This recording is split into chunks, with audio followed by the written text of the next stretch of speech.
Now we're going to finish up our study of labeled combinatorial classes by talking about mappings. A mapping is a very simple concept. A mapping is an n-word of length n.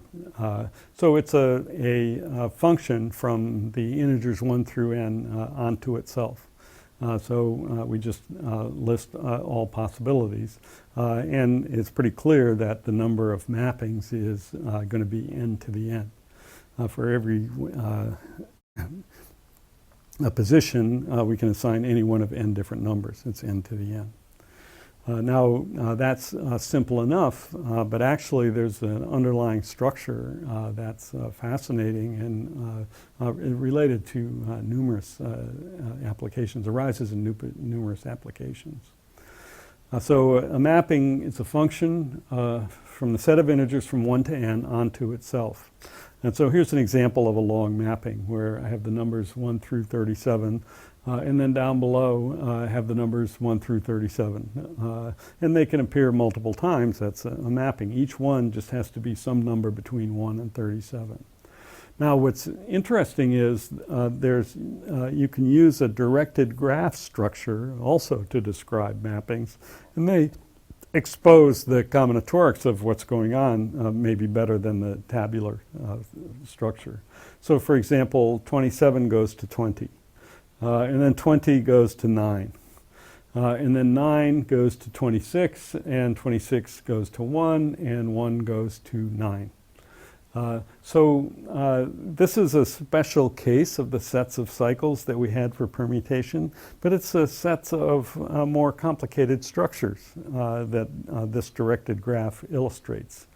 There's natural questions that arise and that are actually important in applications. Like what's the probability that it's connected? Or how many different components are there? How many nodes are on cycles and how many are on trees. And then there's parameters of mappings that we'll talk about next time is like what's the average time it takes to get from a node to its cycle? What's the average size of the cycles? All of these questions are of practical interest. And analytic combinatorics, again, handles them all in a uniform way. So let's just look at enumeration. How many mappings are there of length n? Again, if we go like we did for trees, we can look at different ways of labeling the different structures that might come out.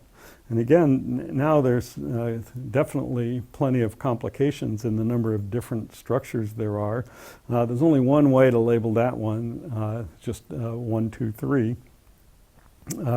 Or another way to look at it is just list out all the 27 mappings and then see what the structure looks like. So 1, 1, 2, so that means 1 points to itself, 2 points to 1, and 3 points to 2. But that's also the same as 3, 2, 2. That's where 2 points to itself, and 3 points to 2, and 1 points to 3. So those are all the different ways to label that structure. And there's 6 of them, 2 of them. And again, this complicated labeling and this complicated set of structures adds up to this simple result, n to the n, by correspondence with n words. But this internal structure is definitely of interest. So with analytic combinatorics, we're going to be able to take that apart and understand properties of the structure, which is important in applications. Now, in order to do this, we're going to need a powerful tool known as Lagrange Inversion. And it actually is useful for the study of any tree structure, and it's a very deep theorem that has many applications in mathematics. We're going to use it in a pretty straightforward way, but anyway, it's necessary to state it. I'm going to leave out the proof because it's best understood via more advanced techniques than we're going to cover in this course. But anyway, here's a statement of the so-called Lagrange Inversion theorem. So the idea is it's about the inverse of a function. So I have a function f of u equals z, then its inverse is the function u equals g of z. So for example, if f of u equals u over 1 minus u, then solve for u, and that's g of z equals z over 1 minus z is its inverse. So the Lagrange Inversion theorem says that it gives a way to get the coefficients of g from the form of f. So it says that if you have a generating function that satisfies the equation z equals f of g of z, so that's the inverse definition. And these conditions that f is 0 and f prime is 0 and f prime 0 is not 0, then the coefficient g sub n is 1 over n times the coefficient of u to the n minus 1 in u over f of u to the nth power. And that's what it is. In our simple example, where f of u equals u over 1 minus u, then the theorem says that the nth coefficient, the generating function for g of z, is 1 over n, coefficient u to the n minus 1, in 1 minus u to the n, because u over 1 minus u is 1 minus u to the n. Coefficient of u to the n minus 1 of that is minus 1 to the n times minus 1 to the n minus 1, and divide by n, we get minus 1 to the n minus 1. And that's exactly what g of z is, z over 1 plus z. So you can study this and learn about inverses, but really we're going to be applying this theorem in pretty much a cookbook fashion, symbolically, just like this. From the point of view of analytic combinatorics, it's an analytic transfer theorem that gives us coefficients once we know a generating function, because in recursive structures like mappings and trees, we often encounter generating function equations like this. In fact, we use a more general formulation called the Burman Form of the Lagrange Inversion theorem.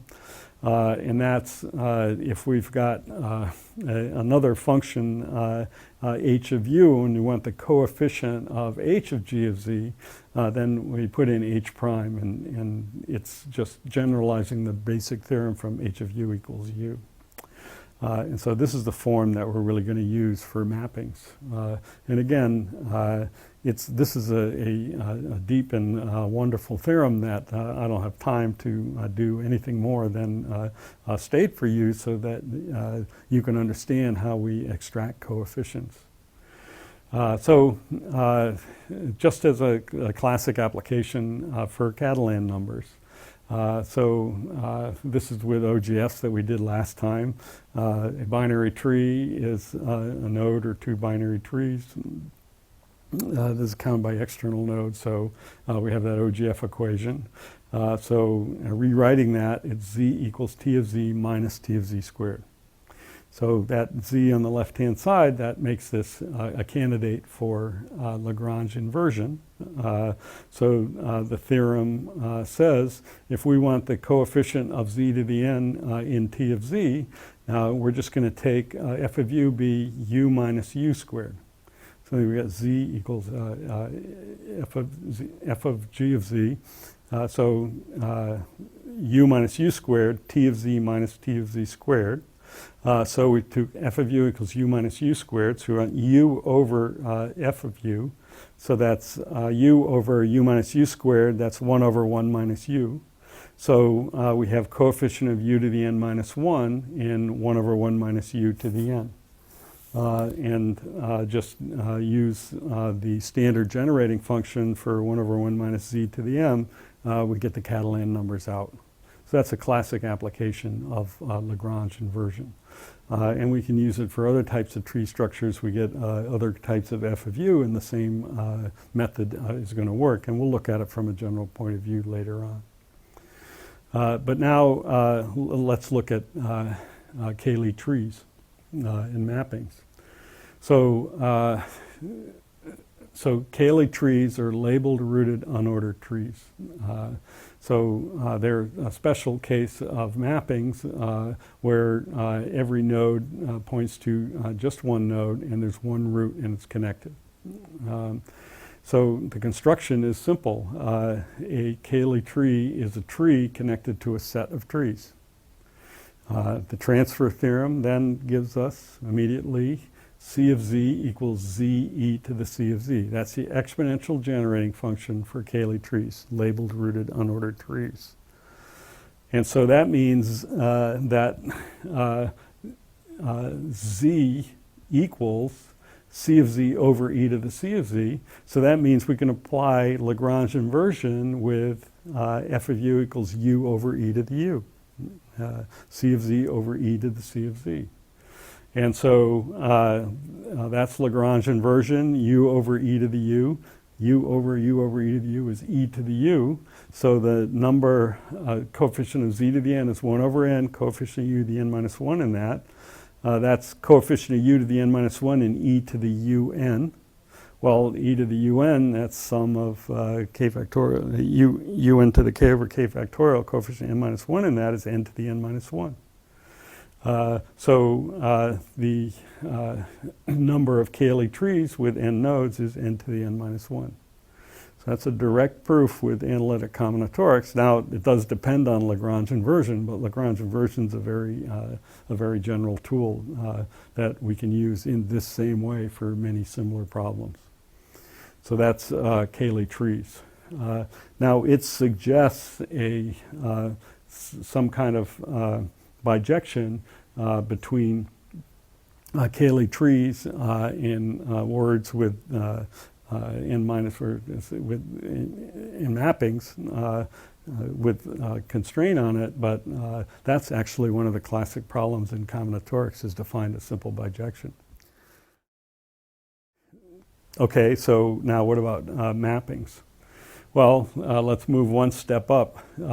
So a mapping is got cycles of Cayley trees. So that is, you have a Cayley tree and then maybe the root node is on a cycle, or maybe it's a single cycle of itself. So that's connected components in mappings. So, or this is how many cycles of Cayley trees are there. Again, so these are just one connected component. Those are the mappings that have just one connected component. So there's 1 of size 1, 3 of size 2, and 17 of size 3. So that's labeled cycles of trees. And those are all the ways to label that, and so forth. So the answer to that is more complicated. And so let's look at it from the standpoint of analytic combinatorics. So here's a cycle of Cayley trees. So you take a cycle and then take a Cayley tree going into any element on the cycle. So that's just an example. It's a special case of a mapping. But the construction is simple. A component is a cycle of Cayley trees. And then the transfer to generating functions is simple. The exponential generating function for cycles of Cayley trees is log of 1 over 1 minus c of z, where c of z is the exponential generating function for Cayley trees. Now, what about extracting coefficients? Well, here's where the Burman form of Lagrange inversion comes in. We still get to use u over e to the u, but now we have this other function, h of u, which in this case is log of 1 over 1 minus. So coefficient of z to the n in log of 1 over 1 minus c of z, where c of z equals u over e to the u. You just plug into the formula and take so h of u is log of 1 over 1 minus u. We're supposed to use h prime, so that's 1 over 1 minus u. And then the u over f of u to the n is e to the un, just as before. So to find the number of cycles of Cayley trees, its coefficient of z to the n in y of z is 1 over n coefficient u to the n minus 1 in that function. And that one is a convolution, because we've got 1 over 1 minus u times e to the un, so it works out to that convolution. And then this is just changing n to n minus k, and then the thing that we want is n factorial times coefficient z to the n and y of z, and that comes out to this expression here. And this is a well-known function known as the Ramanujan Q function, and you can look in part 1 of the course to where we talk about the asymptotics of that function. And we'll also talk about asymptotics of this again when we get to complex asymptotics in the second part of this course. So this problem doesn't have so simple an answer, but it indicates the structure that lies underneath this. And then what we really want to finish the job is the number of mappings. How many different mappings are there? A mapping is a set of cycles of Cayley trees. Couldn't be simpler. And then the equation is a cycle of Cayley trees is log of 1 over 1 minus. A set of those is e to that power. So we just get 1 over 1 minus c of z. Again, that's ripe for use of Burman form, where now we use the h function is 1 over 1 minus u, and then f of u equals u over e to u as before. So now the derivative of h is 1 over 1 minus u squared. So it's the same as on the previous slide, except we have a 1 over 1 minus u squared times u to the n. And then if we do the convolution that time on this one, then we get seems like a slightly different form of it, but actually this one kind of telescopes and gets to the answer n to the n over n factorial. So the end result is the number of sets of cycles of Cayley trees is just n to the n. Quite surprising that we get down to that simple result, but we have a clear explanation of all this structure through the analytic combinatorics. And that's extremely important when we come to analyzing parameters of these structures. That'll be the subject of the next lecture. So that's an introduction to mappings using analytic combinatorics.